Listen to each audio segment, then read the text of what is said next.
નમસ્કાર, શો ટાઈમમાં આપનું સ્વાગત છે। ગારિયાધારમાં રહેતા ગરીબ અને સામાન્ય વર્ગના લોકોને આવાસ યોજનાનો લાભ ન મળતા ભાવનગર ખાતે પ્રાદેશિક નગરપાલિકા કમિશનરને આવેદનપત્ર આપી રજૂઆત કરવામાં આવી છે।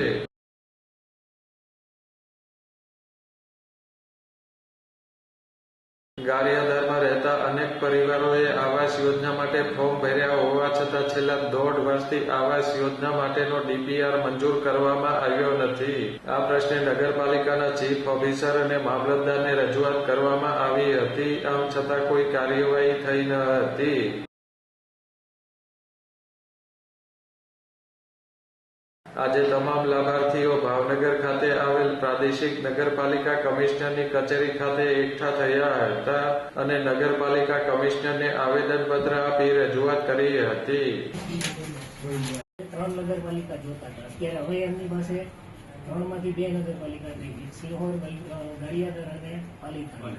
એક નગરપાલિકાના પેલા કરીએ કોઈ ગામના કેપેસિટી આપણને ખબર હોય, ધારો કે મહુવા એ મહુવામાં અગાઉ કેટલી સ્કીમ બનેલી, કેટલા મકાન એના છે, લોકો પોતે એજન્સીનો માણસ કોઈ હોતો જ નથી। આપણે ફોન કરી સાહેબ કેટલા કામ થઈ ગયું કે મને મન થવા થઈ ગયું। 1300 જણાની અરજી એ તો સર એજન્સીનો વિષય છે ને, એને ફોટા પાડવા આવવું પડે। તમે સમજો કે આ ગારિયાધાર છે ને તમારા, એ પહેલાથી વનવાય પ્રોબ્લેમ હતા।